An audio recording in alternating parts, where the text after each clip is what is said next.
पहा विद्यार्थी मित्रांनो, मागच्या तासाला प्रकरण क्रमांक 3 समाजशास्त्रातील ज्या मूलभूत संकल्पना होत्या त्या संकल्पनांना आपण सुरुवात केली होती आणि त्यातील दोन मूलभूत संकल्पना आपण मागच्या तासाला काय केल्या होत्या पाहिल्या होत्या। त्यातला पहिली संकल्पना होती समाज। समाज म्हणजे काय? समाजाची त्या ठिकाणी व्याख्या पाहिल्या होत्या, 3 व्याख्या।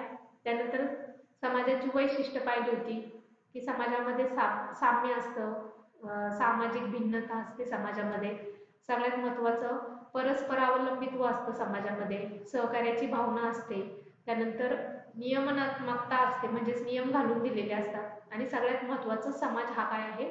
गतिशील आहे।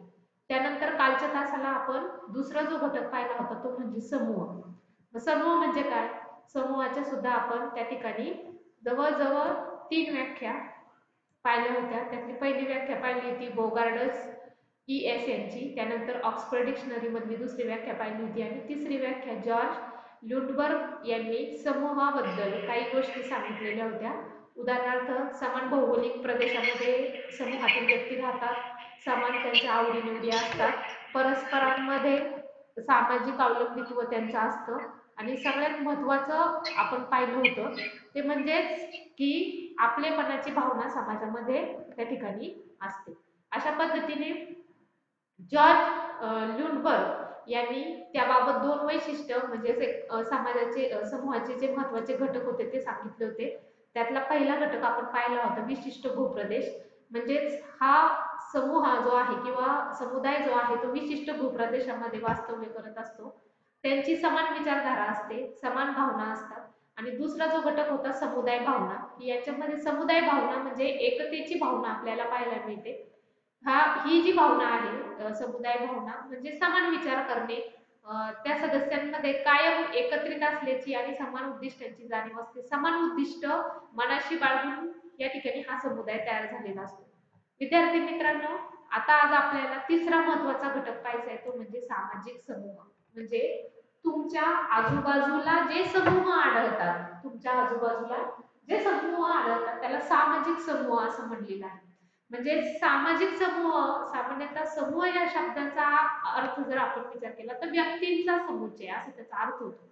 उदाहरणार्थ विशिष्ट पद्धतीने जर एखाद्या ठिकाणी तुम्हाला गर्दी दिसली तर तुम्ही काय म्हणता की त्या ठिकाणी मोठ्या प्रमाणात जनसमुदाय किंवा समूह उपलब्ध झाला आहे किंवा समूह दिसतो आहे। म्हणजे या ठिकाणी सामाजिक समूह ही संकल्पना अभ्यासत असताना समाजामध्ये असणारा जो समुच्चय आहे त्या समुच्चयाला त्या ठिकाणी काय म्हणलेलं आहे? सामाजिक समुदाय असं म्हणलेलं आहे। आता हा झाला त्या ठिकाणी दैनंदिन जीवनामध्ये वापरण्यात आलेला अर्थ, पण काही वेळा सामाजिक समूह हा शब्द संपूर्ण मानव समूहासाठी वापरला जातो, तर काही वेळा हा शब्द 2 व्यक्तींनी मिळून बनलेल्या लहान समूहासाठी सुद्धा वापरला जातो। उदाहरणार्थ या ठिकाणी या समूहाचे आपण 2 प्रकार करू शकतो, एक म्हणजे लहान समूह आणि दुसरा म्हणजे मोठा समूह। आता लहान समूह केव्हा म्हणता येईल? जेव्हा 2 किंवा 4 व्यक्ती एकत्र येतील तेव्हा आपण म्हणतो त्या 4 व्यक्ती समूहाने उभ्या आहेत, तेव्हा त्याला म्हणता येईल लहान समूह। आणि मोठा समूह म्हणजे काय? तर त्या ठिकाणी 4 पेक्षा जास्त व्यक्ती जर त्या ठिकाणी उपलब्ध असतील किंवा एखादा कार्यक्रम चालला असेल किंवा एखाद्याचं लग्न असेल, आपण म्हणतो खूप मोठा जनसमुदाय त्या लग्नाला होता, म्हणजेच काय त्या ठिकाणी मोठा समुदाय त्या ठिकाणी होता। तर काही वेळा हा जो शब्द आहे 2 व्यक्तींनी मिळून बनलेला तो म्हणजे लहान समूह। आणि सामाजिक समूह ही अतिशय महत्त्वाची संकल्पना आहे की सामाजिक समूहामध्ये 2 पेक्षा जास्त व्यक्ती त्या ठिकाणी समाविष्ट असतात। मानव हा सामाजिक प्राणी आहे, आपण पाहिलं की तो नेहमी सामाजिक समूहामध्ये राहत असतो, म्हणजेच तो समाजामध्ये राहत असतो। जर जगाचा विचार केला तर सर्वत्र मानवांचा जर विचार केला तर त्या ठिकाणी काही वेळा सामाजिक समूह हा शब्द संपूर्ण मानव समूहासाठी वापरला जातो, तर काही वेळा हा शब्द 2 व्यक्तींना मिळून बनलेला असतो। लहान समूहासाठी देखील सुद्धा हा शब्द वापरला जातो। सामाजिक समूह ही अतिशय महत्त्वाची संकल्पना आहे की सामाजिक समूह त्या ठिकाणी मानव हा जरी सामाजिक प्राणी असला तर तो नेहमी सामाजिक समूहात राहतो। जगात सर्वत्र मानव एकमेकांच्या घनिष्ठ सामाजिक सहकार्यात असतात, म्हणजे असा कोणताही व्यक्ती नाही की ज्याला त्या ठिकाणी समूहामध्ये राहत असताना एकमेकांचं सहकार्य न घेता तो राहू शकतो, तर नाही, समाजामध्ये व्यक्ती जीवन जगत असताना त्याला एकमेकांचं सहकार्य घ्यावंच लागतं. जगात सर्वच व्यक्ती मानव समूहामध्ये राहत असताना त्या एकमेकांच्या समूहामध्ये किंवा सहकार्यामध्ये त्या ठिकाणी जीवन जगत असतात. समूहातच राहून ते समाजशील त्या ठिकाणी बनण्यास शिकत असतात. ते आपण पाहतो की एखादी व्यक्ती जर समूहाच्या बाहेर राहिली तर आपण त्या व्यक्तीकडे पाहत असताना काय म्हणतो की ही व्यक्ती मिक्स होत नाही किंवा ही व्यक्ती लोकांपासून अलिप्त राहते, ही खडूस आहे, अशा पद्धतीने त्या व्यक्तीबद्दलचे विचार आपण त्या ठिकाणी मानत असतो. पण एखादी व्यक्ती जर जास्त माणसाळलेली असेल, जास्त व्यक्तींमध्ये जर राहत असेल तर आपण म्हणतो की ही व्यक्ती कायम समूहामध्ये राहते, ही कधीच एकटेपणाने जीवन जगत नाही. मग समूह जीवनाद्वारे आपण जर आपल्या विशेष गरजा पूर्ण करण्यास सामर्थ्यशील बनत असू तर अशा या ठिकाणी समूहाची काय व्याख्या येईल, सामाजिक समूहाची काय व्याख्या येते, तर निश्चितपणे सामाजिक समूहाच्या बऱ्याच व्याख्या आपल्याला या ठिकाणी सांगता येतील. पण त्यातल्या काही समाजशास्त्रज्ञांच्या व्याख्या या ठिकाणी सांगितलेल्या आहेत. त्यातली पहिली व्याख्या विद्यार्थी मित्रांनो आपण पाहतोय ती म्हणजे ऑनबर्ड आणि निमकॉफ यांची. मग ऑनबर्ड आणि निमकॉफ आपल्या व्याख्येमध्ये सामाजिक समूहाबाबत काय म्हणतात की ज्यावेळी दोन किंवा अधिक व्यक्ती एकत्रित येतात आणि परस्परांवर प्रभाव पाडतात त्यावेळी त्यांचा सामाजिक समूह निर्माण होतो. मी आता सांगितलं सामाजिक समूहामध्ये त्या ठिकाणी दोन पेक्षा जास्त व्यक्ती त्या समूहामध्ये असतात आणि ह्या व्यक्ती फक्त एकत्र येत नाही तर ह्या व्यक्ती एकमेकांवर प्रभाव पाडतात, म्हणजे परस्परांना सहकार्य करतात, परस्परांमध्ये विचारांची देवाणघेवाण करतात. ज्यावेळी असं परस्परांवरती प्रभाव पाडतात त्यावेळी त्यांचा सामाजिक समूह निर्माण होतो. अतिशय सोपी व्याख्या आहे. ऑनबर्ड आणि त्या ठिकाणी निमकॉफ यांनी केलेली ही व्याख्या आहे. सामाजिक समूह म्हणजे काय, ज्यावेळी दोन किंवा दोन पेक्षा जास्त व्यक्ती, अधिक व्यक्ती एकत्रित येतात आणि परस्परांवरती प्रभाव पाडतात त्यावेळी त्यांचा सामाजिक समूह निर्माण होतो. पहा, ज्यावेळी दोन किंवा दोन पेक्षा जास्त व्यक्ती, अधिक व्यक्ती एकत्र येतात आणि परस्परांवरती प्रभाव पाडतात त्यावेळी त्यांचा सामाजिक समूह काय होत असतो, तयार होत असतो. दुसरी जी व्याख्या आहे ती ऑक्सफर्ड डिक्शनरी मधली आपल्याला सामाजिक समूहाची पाहिजे की काही व्यक्ती या एकमेकांशी कमी जास्त प्रमाणात संलग्न असतात. मी आता सांगितलं काही व्यक्ती समाजामध्ये जास्त मिक्सअप होतात, काही व्यक्ती समाजामध्ये जास्त मिक्सअप होत नाही. मग काही व्यक्ती या एकमेकांशी कमी जास्त प्रमाणात संलग्न होतात किंवा एकत्रित येतात कारण एकतर त्या समान वर्ग किंवा वंश म्हणून ठराविक वैशिष्ट्ये धारण करतात किंवा त्या आंतरक्रियांच्या विशिष्ट त्या ठिकाणी आकृती बंधामुळे एकमेकांसोबत बांधल्या गेलेल्या असतात. म्हणजेच या ठिकाणी व्यक्ती एकत्र केव्हा येते, जेव्हा त्यांचं समान उद्दिष्ट असतं, समान ध्येय असते, समान विचारधारा असते, तेव्हा व्यक्ती एकत्र येतात. आता तुमचं उदाहरण द्यायचं झालं तर आता 11वीचा वर्ग एका वर्गात का आलाय, हा समूह का तयार झालाय, तुमचं समान त्या ठिकाणी उद्दिष्ट आहे की मला इयत्ता 11वी आर्ट्सला प्रवेश घ्यायचा आहे, आर्ट्सला प्रवेश घेऊन मला पुढे काय व्हायचंय हे तुमचं ठरलेलं आहे. त्यामुळे त्या ठिकाणी तुमची समान उद्दिष्टे, समान विचार आहेत किंवा त्या ठिकाणी तुमची समान बुद्धिमत्ता आहे म्हणून तुम्ही त्या ठिकाणी 11वी आर्ट्सला ऍडमिशन घेतलेले. मग जेव्हा असे समान वर्ग, समान वंश म्हणून ठराविक वैशिष्ट्य धारण करता किंवा त्या आंतरक्रियांच्या विशिष्ट त्या ठिकाणी संबंधातून तुम्ही एकत्र येता, आकृतीबंधामधून एकमेकांसोबत बांधले जाता, तेव्हा त्या ठिकाणी त्याला सुद्धा काय म्हणलेलं आहे, सामाजिक समूह असं म्हणलेलं आहे. ही ऑक्सफर्ड डिक्शनरी मधली व्याख्या आपल्याला या ठिकाणी सांगता येते. तिसरी जी व्याख्या आहे ती मॅक आयव्हर आणि पेज यांनी केलेली आहे की परस्परांशी सामाजिक संबंध प्रस्थापित झालेल्या मानवांचा समुच्चय म्हणजे काय, त्या ठिकाणी समूह. की परस्परांमध्ये त्या ठिकाणी सामाजिक संबंध प्रस्थापित झालेले असतात. उदाहरणार्थ ते संबंध चांगले असतील, वाईट असतील. उदाहरणार्थ एक उदाहरण आपण आता देऊ शकतो की पहा, शेतकऱ्यांचं त्या ठिकाणी आंदोलन चाललंय, सामाजिक त्या ठिकाणी काहीतरी एकमेकांच्या ज्या भावना आहेत किंवा सरकारबद्दलचा जो रोष आहे तो त्या ठिकाणी त्यांनी त्या चळवळीतून, त्या आंदोलनातून व्यक्त करण्याचा प्रयत्न केला. मग परस्परांचे सामाजिक संबंध आहेत की परस्परांना सारख्या समस्या आहेत आणि त्या समस्या सोडवण्यासाठी त्या ठिकाणी ह्या मानवांनी जो काही समुच्चय त्या ठिकाणी केलेला आहे, जे काही आंदोलन चाललेलं आहे, हे सुद्धा एक सामाजिक त्या ठिकाणी समुदाय आपल्याला किंवा समूह असं म्हणता येईल. मग मॅक आयव्हर आणि पेज यांच्या व्याख्येमध्ये हेच सांगितलेलं आहे की परस्परांशी सामाजिक संबंध प्रस्थापित झालेल्या मानवांचा समुच्चय म्हणजे समूह होय. या ठिकाणी जेव्हा प्राण्यांचा समूह आपल्याला दिसतो तेव्हा आपण प्राणी समूह म्हणतो. जेव्हा मानवांचा समूह आपल्याला दिसतो तेव्हा त्याला आपण मानव समूह म्हटले. म्हणून मॅक आणि आयव्हर यांनी जेव्हा समाजाचा विचार करतो आणि त्यातील व्यक्तींचा विचार करतो तेव्हा त्या ठिकाणी मानवांचा समुच्चय म्हणून या ठिकाणी सामाजिक समूह ही संकल्पना या ठिकाणी वापरलेली. थोडक्यात काय, तर सामाजिक समूह जर आपल्याला अनुभवायचे असतील तर त्या ठिकाणी सामाजिक समूह का निर्माण होतात, तर कारण त्यांची समान ध्येय असतात.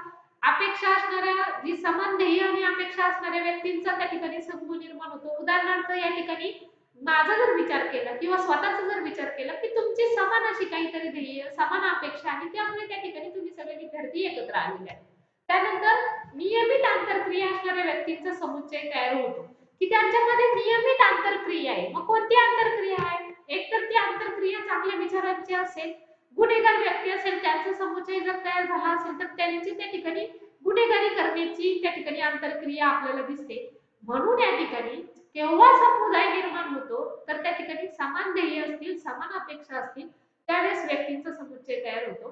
त्यानंतर नियमित आंतरक्रिया असेल, वारंवार एखादी व्यक्ती एखाद्या व्यक्तीशी त्या ठिकाणी आचार विचारांचं त्या ठिकाणी आंतरक्रिया करत असेल, बोलत असेल तर अशा व्यक्तींचा समुच्चय तयार होतो. आणि सगळ्यात महत्त्वाचं समान गुणवैशिष्ट्य असणाऱ्या व्यक्तींचा समुच्चय तयार होतो. आता समान गुणवैशिष्ट्य म्हणजे काय, या ठिकाणी त्या व्यक्ती गुणांनी सारख्या असल्या पाहिजे. उदाहरणार्थ हसऱ्या व्यक्ती असतील तर लगेच त्यांचा समुच्चय तयार होतो. एखाद्या व्यक्ती जर समाजापासून अलिप्त राहणाऱ्या असेल तर त्या ठिकाणी लोकांना त्यांचं पटत नसेल तर लगेच त्यांचा समुदाय तयार होतो. कालच्या तासाला मी एक उदाहरण दिलं की वारकरी संप्रदायातील ज्या व्यक्ती आहेत त्यांचा समुच्चय का तयार होतो, कारण त्या ठिकाणी त्यांचे विचार एक आहे, त्यांची गुणवैशिष्ट्ये एक आहे. त्या ठिकाणी मांसाहार करायचा नाही, त्यानंतर पंढरपूरला वारीला जायचं, ही त्यांची गुणवैशिष्ट्य आणि या गुणवैशिष्ट्यांमुळे त्या ठिकाणी त्यांचा काय झालेला आहे, समुच्चय तयार झालेला आहे. म्हणजे त्या ठिकाणी सामाजिक समूह तयार करण्यासाठी 3 गोष्टी अतिशय महत्त्वाच्या आहेत. म्हणजे समान ध्येय आणि अपेक्षा असणाऱ्या व्यक्तींचा समुच्चय तयार होतो, नियमित आंतरक्रिया असणाऱ्या व्यक्तींचा समुच्चय तयार होतो आणि तिसरं म्हणजे समान गुणवैशिष्ट्य असणाऱ्या व्यक्तींचा समुच्चय तयार होतो. आता या सामाजिक समूहाची वैशिष्ट्य काय आहे, तर त्या ठिकाणी सामाजिक समूहाची वैशिष्ट्ये पाहत असताना आपल्याला काही महत्त्वाच्या गोष्टी पाहणं अतिशय गरजेचे आहे की या ठिकाणी हा सामाजिक समूह तयार होत असताना कोणती वैशिष्ट्ये आहेत. तर एक म्हणजे सामाजिक समूह अस्तित्वात येण्यासाठी 2 किंवा त्यापेक्षा जास्त व्यक्तींची गरज असते. म्हणजे त्या ठिकाणी एक व्यक्ती जर दिसली तर त्या ठिकाणी तो सामाजिक समूह होऊ शकत नाही. तर त्यामध्ये सामाजिक समूह तयार होण्यासाठी एकापेक्षाही म्हणजे 2 पेक्षाही अधिक व्यक्ती त्या ठिकाणी असणं गरजेचं असतं. व्यक्तीशिवाय सामाजिक समूह हा तयार होऊ शकत नाही. कमीत कमी 2 व्यक्तींचा मिळून सामाजिक समूह निर्माण होतो. उदाहरणार्थ पती पत्नी घ्या, 2 मित्र घ्या, 2 भाऊ घ्या, त्यानंतर 2 शेजारी घ्या, अशा 2 पेक्षा जास्त व्यक्तींचा मिळून त्या ठिकाणी काय होतो, सामाजिक समूह तयार होतो. म्हणून पहिलं वैशिष्ट्य आपल्याला सामाजिक समूहाचं सांगता येतं की सामाजिक समूह अस्तित्वात येण्यासाठी 2 किंवा त्यापेक्षा जास्त व्यक्तींची गरज असते. व्यक्तीशिवाय सामाजिक समूह तयार होऊ शकत नाही. कमीत कमी 2 आणि त्या 2 पेक्षा जास्त व्यक्ती त्या ठिकाणी त्यांचा मिळून सामाजिक समूह तयार होतो. उदाहरण देत असताना तुम्ही पती पत्नींचं देऊ शकतो, 2 मित्रांचं देऊ शकतो, एखाद्या वर्गाचं देऊ शकता. हा झाला सामाजिक समूह. दुसरं वैशिष्ट्य आहे ते म्हणजे सामाजिक समूह होण्यासाठी आंतरक्रिया महत्त्वपूर्ण मानली जाते.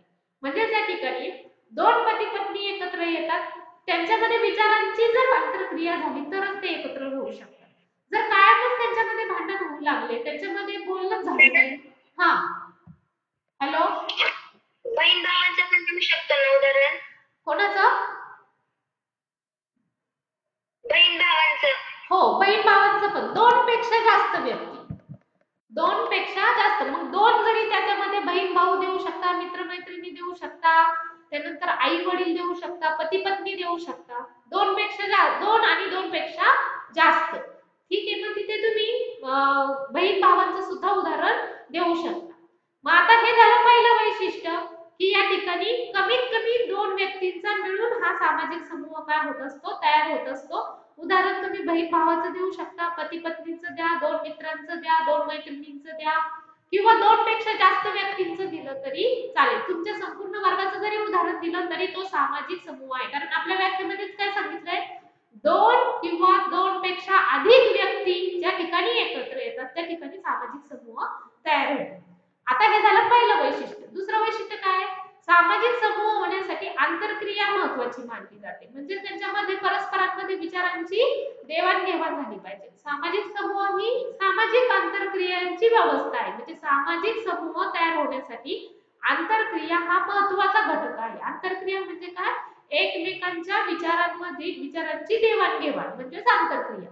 मग या ठिकाणी सामाजिक समूह निर्माण होण्यासाठी आंतरक्रिया महत्वपूर्ण मानली जाते आणि सामाजिक समूह ही सामाजिक आंतरक्रियांची व्यवस्था आहे. अतिशय महत्वाचं विधान आहे हे की सामाजिक समूह ही सामाजिक आंतरक्रियांची काय आहे? व्यवस्था आहे. म्हणजे समूह केव्हा एकत्र येतात? जेव्हा त्यांच्यामध्ये आंतरक्रिया होते तेव्हाच त्या ठिकाणी ते समूह काय होतात? एकत्र होतात. त्यानंतर तिसरं महत्वाचं म्हणजे समूह जीवनामध्ये परस्परांविषयीची जाणीव समाविष्ट असते. म्हणजे जेव्हा दोन पेक्षा जास्त व्यक्ती एकत्र येतात तेव्हा त्यांच्यामध्ये परस्परांची जाणीव असते. म्हणजे जेव्हा एखाद्या कुटुंबामध्ये व्यक्ती राहतात त्या एकत्र का राहतात? तर एकमेकांची जाणीव असते. उदाहरणार्थ त्या ठिकाणी आई वडील मुलगा मुलगी राहत असतील तर त्या चौघांनाही एकमेकांची म्हणजे परस्परांची जाणीव त्या ठिकाणी असते म्हणून ते एकत्र राहत असतात. जर त्यांना एकमेकांबद्दल जाणीव नसेल तर ते ठिकाणी एकत्र ते राहू शकत नाही. कायम त्यांच्यात वाद होणार, कायम त्यांच्यात भांडणं होणार आणि मग या सामाजिक समूहामधनं ते बाहेर पडणार, कुटुंबामधनं ते बाहेर पडणार. म्हणून या ठिकाणी समूह जीवनामध्ये परस्परांविषयीची जाणीव ही समाविष्ट असते. ती जाणीव असेलच तरच सामाजिक समूह त्या ठिकाणी निर्माण होऊ शकतो. त्यानंतर चौथा आहे आपलेपणाची भावना असली पाहिजे. समूहाचं ऐक्य त्याच्यातून दर्शवलं जातं आणि ही भावना सामूहिक जाणीवेची निर्मिती करते. आता या ठिकाणी तुम्हाला एक उत्तम उदाहरण सांगता येईल की जर एखाद्या कुटुंबामध्ये आपलेपणाची भावना असेल, उदाहरणार्थ जॉईंट फॅमिली आहे, त्या कुटुंबामध्ये 2 मुलं आहेत, ते विवाहित आहेत, असं जर कुटुंब असेल आणि या प्रत्येक कुटुंबामध्ये त्या सुनांना, त्यांच्या मुलांना, त्यांच्या नातवांना, आई वडिलांना, बहीण भावाला सगळ्यांना जर आपलेपणाची भावना असेल, सगळेजण आपले म्हणून एकमेकांबरोबर जर राहत असतील, आपलं ऐक्य त्या कुटुंबामधून जर दर्शवत असेल तर ही भावना सामूहिक जाणीवेची काय करते? निर्मिती करत असते. म्हणून चौथं वैशिष्ट्य सामूहिक समूहाचं सांगता येतं की या समूहामध्ये आपलेपणाची भावना समूहाचं ऐक्य दर्शवते आणि ही भावना सामूहिक जाणीवेची काय करत असते? निर्मिती करत असते. त्यानंतर पाचवा आहे समान गरजा भागवण्यासाठी समूह निर्माण होतात. उदाहरणार्थ राजकीय समूह राजकारणामध्ये येण्यासाठी निर्माण होतात. धार्मिक समूह त्या ठिकाणी देवधर्म करण्यासाठी एकत्र येतात. जातीय समूह आपल्या जातीला त्या ठिकाणी कमी लेखू नये, आपल्या जातीला आरक्षण मिळावं, आपल्या जातीबाबत कोणी द्वैभाव ठेवू नये, संघर्ष भावना ठेवू नये म्हणून जातीय समूह निर्माण होतात. क्रीडा समूह काय एकत्र येतात? कारण त्यांना खेळायचं असतं, आपली कौशल्य त्या ठिकाणी दाखवायची असतात आणि आपण इतरांपेक्षा कशी श्रेष्ठ आहोत हे दाखवायचे असतात म्हणून क्रीडा समूह एकत्र येतात. म्हणजेच काय? तर समान गरजा भागवण्यासाठी समूह निर्माण होतात. उदाहरणार्थ राजकीय समूह, धार्मिक समूह, जातीय समूह, क्रीडा समूह ही उदाहरणं त्या ठिकाणी तुम्ही देऊ शकता. म्हणून पाचवं वैशिष्ट्य आहे समान गरजा भागविण्यासाठी समूह निर्माण होतात. उदाहरणार्थ राजकीय, धार्मिक, जातीय आणि क्रीडा समूह ही उदाहरणं त्या ठिकाणी देऊ शकता. त्यानंतर सदस्यांची वर्तणूक नियंत्रित करण्यासाठी प्रत्येक समूहाची स्वतःची अशी काही मूल्य असतात आणि लिखित नियम असतात की जर त्या ठिकाणी त्या लिखित नियमांचं जर पालन केलं नाही किंवा लिखित पण असतात आणि अलिखित सुद्धा असतात. उदाहरणार्थ तुम्ही जर एखाद्या कुटुंबामध्ये राहत असाल किंवा तुम्ही एखाद्या धार्मिक समूहाचे सदस्य असता तर तुम्हाला सांगितलं जातं तुम्ही सकाळी इतक्या वाजता उठलं पाहिजे, हे केलं पाहिजे, असं बोललं नाही पाहिजे. म्हणजे घरातला जो प्रमुख व्यक्ती आहे किंवा तुमच्या त्या समूहाचा जो प्रमुख व्यक्ती आहे त्याने काहीतरी लिखित नियम करून दिलेले असतात. ते तुम्हाला पाळणं गरजेचं असतं. ते जर नियम पाळले नाही तर त्या ठिकाणी तो समूह अस्तित्वात येणार नाही. याचं कारण का? तर सदस्याची जी वर्तणूक आहे ती नियंत्रित करण्यासाठी. उदाहरणार्थ तुम्ही जर एका कुटुंबामध्ये राहतात आणि तुमच्यामधील व्यक्ती एखादी गुन्हेगार आहे, त्यानंतर एखादी चोरी करते, एखादी सारखीच तोंड करते, सारखंच बोलते कोणाला तरी, किंवा एखादी व्यक्ती सारखीच भांडण करते, एखादी व्यक्ती फार शांत आहे, तर अशा व्यक्ती एकत्र राहू शकतात का? तर नाही. मग त्या एकत्र राहण्यासाठी काय करतात? कुटुंबातील जो सदस्य आहे तो काहीतरी नियम घालून देतो. नियम काय? तुम्हाला काय करायचं ते करा, पण त्या ठिकाणी या नियमांचं पालन तुम्ही केलं पाहिजे. उदाहरणार्थ घरातील जर सगळ्या व्यक्ती कमवत्या असतील तर कुटुंबाचा सदस्य नियम घालून देतो की जर तुम्ही सगळे कमवत आहात तर महिन्याला तुम्ही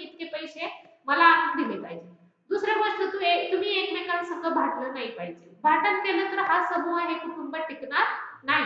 नियम काय? सकाळी इतक्या वाजता उठलं पाहिजे, इतक्या वाजता जेवलं पाहिजे, घरातली ही कामं केली पाहिजे, असं तुम्ही बोललं पाहिजे, असं समाजामध्ये वागलं पाहिजे.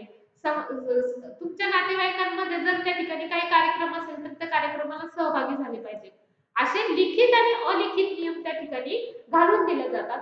आणि या ठिकाणी हे घालत असताना तुम्हाला नियंत्रण घालून दिलेलं असतं की या नियंत्रणातच राहून तुम्ही हा समूह काय करायचा आहे, हे कुटुंब काय करायचं आहे, टिकवायचं आहे. म्हणून या ठिकाणी सदस्यांची वर्तणूक नियंत्रित करण्यासाठी प्रत्येक समूहाची स्वतःची अशी मूल्य असतात, नियम असतात, ते लिखित असतात, अलिखित असतात आणि त्यांचं पालन त्या ठिकाणी करावं लागतं. आता कुटुंबामध्ये घालून दिलेले नियम हे लिखित असतात का? तर नसतात, ते लिखित नसतात. तोंडी तुमच्या कुटुंब प्रमुखांनी ते तुम्हाला सांगितलेले असतात. पण काही नियम हे त्या ठिकाणी लिखित असतात. उदाहरणार्थ, इयत्ता 11वी ला तुम्ही जेव्हा ऍडमिशन घेतात तेव्हा तुम्हाला ऍडमिशन फॉर्म दिल्यानंतर काही लिखित नियम तुम्हाला त्या फॉर्मच्या मागे दिलेले आहेत आणि त्यानंतरच तुम्हाला त्या फॉर्म वरती काय करायची, सही करायची. म्हणजे हे सगळे नियम आम्हाला मान्य आहे आणि मान्य आहे म्हणून इयत्ता 11वीच्या वर्गामध्ये आम्ही प्रवेश घेऊ शकतो आणि या वर्गाच्या समूहामध्ये आम्ही सामील होऊ शकतो, असा त्याचा अर्थ होतो. म्हणून अशा पद्धतीने लिखित आणि अलिखित नियमांचं तुम्हाला पालन करावं लागतं, तेव्हाच त्या ठिकाणी तो समूह काय होत असतो, टिकत असतो. त्यानंतर शेवटचं आहे वैशिष्ट्य, सामाजिक समूह हे मूलतः गतिशील असतात. याचा अर्थ काय? सामाजिक समूह हे वेळोवेळी परिवर्तित होत असतात. उदाहरणार्थ, त्या ठिकाणी वेळोवेळी परिवर्तित होतात म्हणजे वेळोवेळी सामाजिक समूहामध्ये काय होत असतात, बदल होत असतात. आता हे बदल कसे? त्यांच्या नियमामध्ये बदल होतात, विचारांमध्ये बदल होतात, राहण्याच्या पद्धतीमध्ये बदल होतात, त्यानंतर मूल्य बदलतात, नियम बदलतात. ह्या सगळ्या गोष्टी सामाजिक समूहामध्ये काय होत असतात, बदलत असतात. म्हणजे सामाजिक समूह हे मूलतः गतिशील असतात, त्यांना तुम्ही स्थिर ठेवू शकत नाही. पण स्थिर ठेवण्याचा जर प्रयत्न केला तर तो समूह टिकू शकत नाही. म्हणून या ठिकाणी शेवटचं जे वैशिष्ट्य आहे 6वं, ते म्हणजे सामाजिक समूह हे मूलतः गतिशील असतात. याचाच अर्थ सामाजिक समूह हे वेळोवेळी काय होत असतात, परावर्त म्हणजेच परिवर्तनीय होत असतात. त्यानंतर सगळ्यात महत्त्वाचं, सामाजिक समूहाचे प्रकार. आता जर पाहिलं तर सामाजिक समूहाचे जे प्रकार आहेत, उदाहरणार्थ आंतरसमूह किंवा बहिर्समूह, ऐच्छिक समूह किंवा अनैच्छिक समूह, हा जो घटक आहे किंवा लहान समूह किंवा मोठा समूह, हा तुमच्या अभ्यासक्रमातून काय केलेला आहे, वगळलेला आहे. त्यामुळे हे जे प्रकार आहेत आपले ते आपण पाहणार आहोत. त्यातला जो पुढचा प्रकार आहे म्हणजे जवळजवळ 3 प्रकार आहेत. आंतरसमूह आणि बहिस्थ समूह हा अभ्यासक्रमातून वगळलेला आहे. त्यानंतर ऐच्छिक आणि अनैच्छिक समूह हा सुद्धा अभ्यासक्रमातून वगळलेला आहे आणि लहान समूह आणि मोठा समूह हा सुद्धा अभ्यासक्रमातून वगळला आहे. हे पहिले 3 प्रकार अभ्यासक्रमातून वगळलेले आहे. परंतु त्याच्यानंतरचे जे प्रकार आहेत त्या ठिकाणी तो म्हणजे प्राथमिक समूह, हा प्रकार आपण आता अभ्यासणार आहोत. मग आता प्राथमिक समूह किंवा द्वितीय समूह म्हणजे काय? अतिशय सोपी संकल्पना आहे विद्यार्थी मित्रांनो, समजून जर घेतली तर ती लगेच समजते. आता प्राथमिक आणि दुय्यम समूह म्हणजे काय? तर सामाजिक समूहाचं प्राथमिक आणि दुय्यम अशा 2 प्रकारामध्ये काय केलेलं आहे, वर्गीकरण केलेलं आहे. सामाजिक समूहाचं प्राथमिक आणि दुय्यम अशा 2 प्रकारामध्ये किंवा समूहामध्ये त्याचं काय केलेलं आहे, वर्गीकरण किंवा विभाजन केलं जातं. सामाजिक आंतरक्रियांचे गुणधर्म आणि लक्षणे यांच्या आधारे प्राथमिक आणि दुय्यम असे समूहाचे वर्गीकरण केलं जातं. ज्या समूहामध्ये व्यक्ती एकमेकांसोबत परस्पर सहकार्य भावनेने काम करतात आणि त्यांच्यात जवळचे किंवा त्या ठिकाणी प्रेमाचे संबंध निर्माण होतात, त्यांना प्राथमिक समूह असं म्हटलेलं आहे. आता याचं उत्तम उदाहरण त्या ठिकाणी तुम्हाला सांगते की प्राथमिक समूह म्हणजे काय? तर त्या ठिकाणी समूहातील समाजातील अशा व्यक्तींबरोबर तुमचे अगदी जवळचे संबंध असतात. तुमचे अगदी जवळचे संबंध असतात. म्हणजेच ज्या समूहामध्ये व्यक्ती एकमेकांसोबत परस्पर सहकार्याने वागते, सहकार्य या भावनेने त्या ठिकाणी काम करते, त्यांच्यात जवळचे संबंध असतात आणि त्या ठिकाणी सगळ्यात महत्त्वाचं की आपलेपणाची भावना, प्रेम, वात्सल्य या गोष्टी असतात. असा समूह म्हणजेच प्राथमिक समूह होय. पहा, ज्या समूहामध्ये व्यक्ती त्या ठिकाणी एकमेकांसोबत परस्पर सहकार्य भावनेने त्या ठिकाणी काम करतात आणि त्यांच्या जवळचे संबंध असतात, असा समूह म्हणजे प्राथमिक समूह. आता याचं उदाहरण काय आहे? तर सगळ्यात पहिलं उदाहरण तुमचं कुटुंब. पहा, तुमच्या कुटुंबामध्ये वागत असताना या ठिकाणी कुटुंबामध्ये तुम्ही प्रेमाने वागता, आपलेपणाने वागता आणि सहकार्याची भावना असते. मग कुटुंब हे प्राथमिक समूहाचं अगदी उत्तम उदाहरण आहे. परंतु जसजसा समाज विकसित होत जातो, त्या ठिकाणी या म्हणजे आता समजा तुम्ही जीवन जगता, उदाहरणार्थ बालक जन्माला आलं, प्रथमतः ते प्राथमिक समूहामध्ये असतं, म्हणजे फक्त तुमच्या कुटुंबामध्ये असतं. परंतु कुटुंब हे प्राथमिक समूहाचं जरी उत्तम उदाहरण असलं, परंतु जसजसा समाज विकसित होत जातो तसतसं दुय्यम समूह हे वाढत जातात. उदाहरणार्थ मी आत्ताच उदाहरण सांगितलं की बालक जेव्हा जन्म घेतं वयाच्या 3 वर्षापर्यंत ते प्राथमिक समूहामध्ये असतं, म्हणजे कुठे? कुटुंबामध्ये असतं. परंतु जसजसा तो मोठमोठा व्हायला लागतो तसतसा दुय्यम समूहाला सुरुवात होते. उदाहरणार्थ तर बालक शेजारी आजूबाजूला असणाऱ्या लहान लहान मुलांशी खेळायला जातो. हा झाला दुय्यम समूह. म्हणजे कोण? तुमचा शेजार. हा कोणता झाला? दुय्यम समूह. मग त्यानंतर ते शाळेत जायला लागतो. हा सुद्धा काय आहे? दुय्यम समूह. त्यानंतर शाळेत गेल्यानंतर एखादं शिकून झाल्यानंतर तो एखाद्या कामाच्या ठिकाणी जातो. म्हणजे एखाद्या कंपनीमध्ये कामाला लागतो किंवा एखादं करिअर निवडतो. मग त्या करिअरमध्ये त्याचा अनेक लोकांशी संपर्क येतो. म्हणजे ही सगळी काय झाली? कुटुंब सोडून इतर घटकांशी जेव्हा संबंध येतो, हे सगळं काय झालं? तर दुय्यम समूह. मग आता प्राथमिक समूह म्हणजे काय? ज्या समूहामध्ये व्यक्ती एकमेकांसोबत परस्पर जवळचे संबंध निर्माण करतात त्यांना प्राथमिक समूह असं म्हटलेलं आहे. कुटुंब हे प्राथमिक समूहाचं अगदी उत्तम उदाहरण आहे. परंतु जसजसा समाज विकसित होत जातो तसतसा दुय्यम समूह हे वाढत जातात. म्हणजे जसजसं ते बालक त्या ठिकाणी मोठमोठं होत जातं तसतसं त्याचा कुटुंबाशी संपर्क कमी आणि समाजाशी संपर्क जास्त यायला लागतो. मग दुय्यम समूहामध्ये व्यक्तीचे परस्पर संबंध हे खूप जवळचे नसतात. उदाहरणार्थ जर तुम्ही शाळेत जायला लागले तर जसे घरातल्यांशी संबंध आहेत तसे तुमच्या शाळेतल्या मित्रमैत्रिणींशी नसतात, किंवा जसे तुमचे घरातल्यांशी संबंध आहेत तसे तुमच्या आजूबाजूचे जे शेजारची त्यांच्याशी नसतात. म्हणजे त्या ठिकाणी कुटुंब हे प्राथमिक समूह, व्यावसायिक कंपनी, कामगार संघटना किंवा शेजारी हे सगळे काय झाले? दुय्यम समूह. मग समजलं प्राथमिक समूह म्हणजे काय, दुय्यम समूह म्हणजे काय. परंतु या ठिकाणी या प्राथमिक समूहाची व्याख्या समाजशास्त्रामध्ये केलेली आहे चार्ल्स हल्टन कुले यांनी केलेली आहे. आणि चार्ल्स हल्टन कुले यांनी त्यांच्या सोशलॉजी ऑर्गनायझेशन या पुस्तकामध्ये 1909 मध्ये प्राथमिक समूह ही संज्ञा सगळ्यात प्रथम वापरली. त्यामध्ये त्यांनी व्यक्तिगत प्रत्यक्ष समोरासमोरील जे संबंध आहे, सहकार्य आहे, अशा लहान समूहाच्या वैशिष्ट्यांचा उल्लेख केलेला आहे. उदाहरणार्थ प्राथमिक समूह ही सामाजिकरणाची प्रक्रिया आहे, भूमिका आहे, किंवा दर्जाच्या विकासामध्ये खूप महत्वाची भूमिका आहे. प्राथमिक समूह हे व्यक्तीच्या रोजच्या जीवनातील आवश्यक घटक आहे. उदाहरणार्थ एखादं कुटुंब घ्या, जवळचा मित्र परिवार घ्या, शेजारील गाव घ्या, हे सर्व प्राथमिक समूहाचं उदाहरण त्या ठिकाणी कोणी मांडलेलं आहे? तर चार्ल्स हल्टन कुले यांनी मांडलेले. ते काय म्हणतात की ज्या पद्धतीने प्राथमिक समूह हे कुटुंबाचं उदाहरण आहे, त्याच पद्धतीने एखादा जवळचा मित्र सुद्धा प्राथमिक समूहाचं उदाहरण होऊ शकतं, किंवा एखादं शेजारचं गाव, ते गाव सुद्धा तुमचं प्राथमिक समूहाचं उदाहरण होऊ शकतं. हे समूह काय असतात? तर हे समूह अनौपचारिकरित्या संबंधांवर आधारित असतात. सामाजिक जीवन हे याच समूहामध्ये सुरू होते. आता या ठिकाणी सगळ्यात महत्वाचं चार्ल्स कुले यांनी सांगितलेलं आहे की तुमचा जवळचा मित्र, तुमचं कुटुंब आणि तुमच्या शेजारचं एखादं गाव हे सुद्धा प्राथमिक समूहाचं उदाहरण होऊ शकतो. परंतु जेव्हा आपण प्राथमिक समूहाच्या व्याख्येचा विचार करतो तेव्हा त्या ठिकाणी असं सांगितलं की ज्या समूहामध्ये की व्यक्ती एकमेकांसोबत परस्पर सहकार्य भावनेने काम करतात आणि त्यांच्यात जवळचे संबंध निर्माण करतात आणि त्या ठिकाणी जवळचे संबंध निर्माण होतात, असा जो समूह आहे त्यांना प्राथमिक समूह म्हणायचे.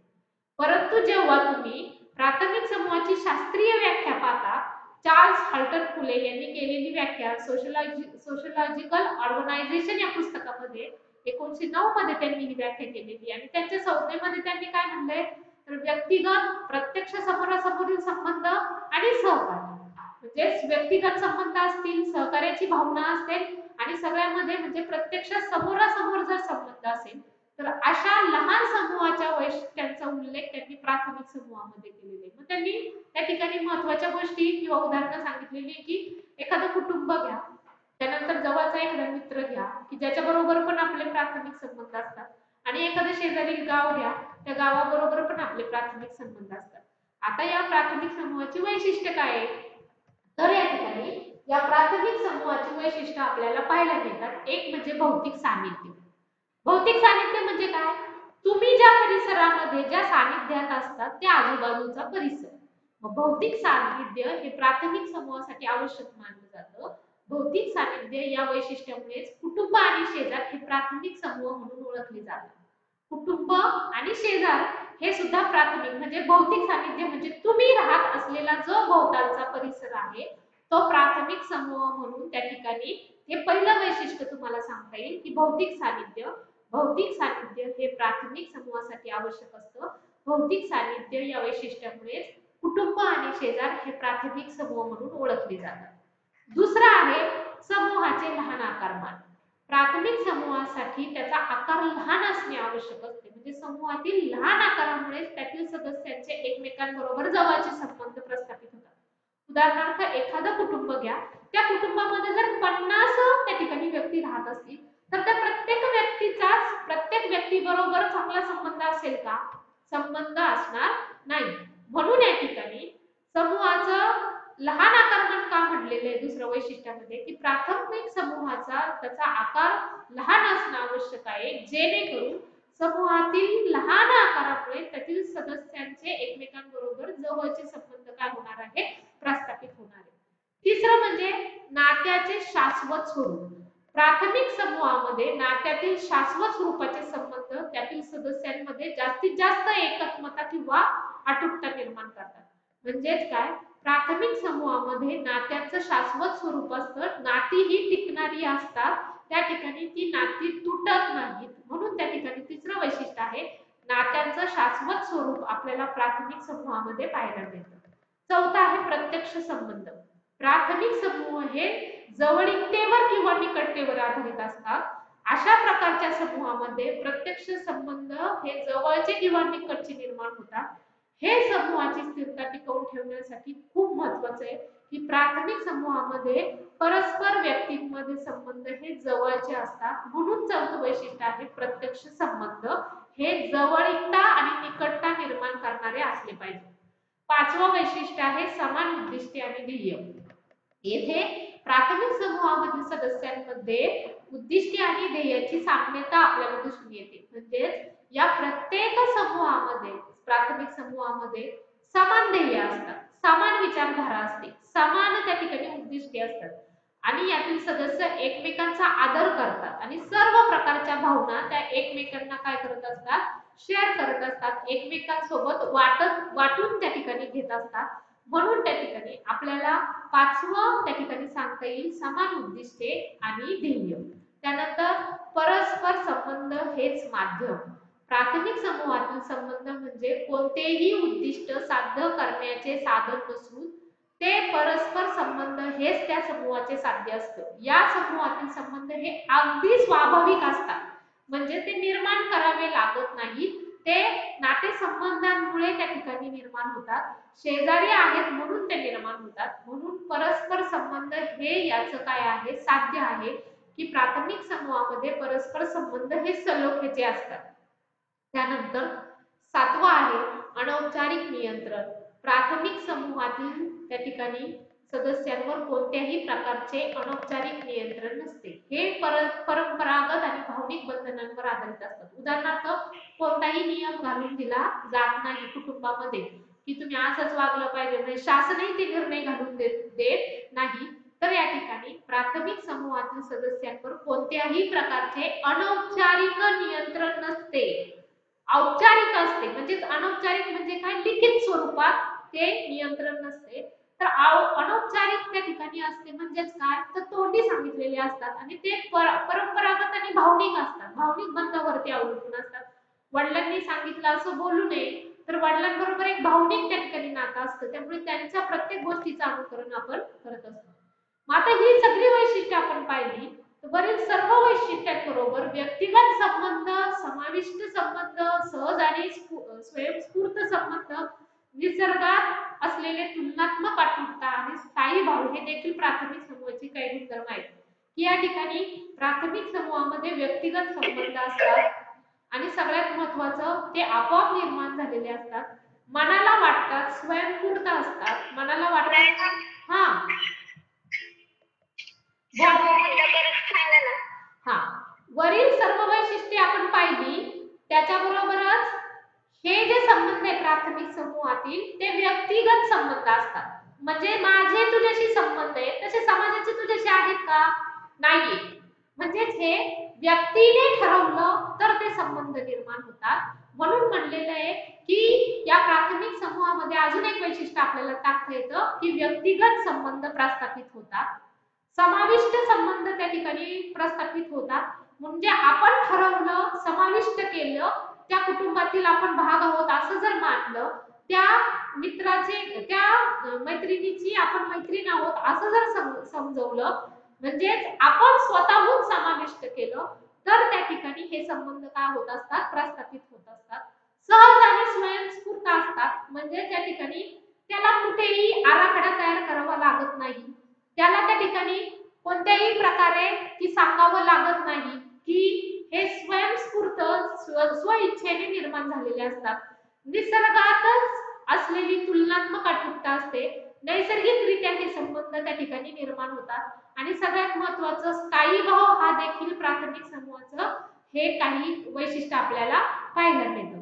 अशा पद्धतीने प्राथमिक समूह आणि प्राथमिक समूहाची जी वैशिष्ट्ये आहेत ही आपण या ठिकाणी पाहिलेली आहे.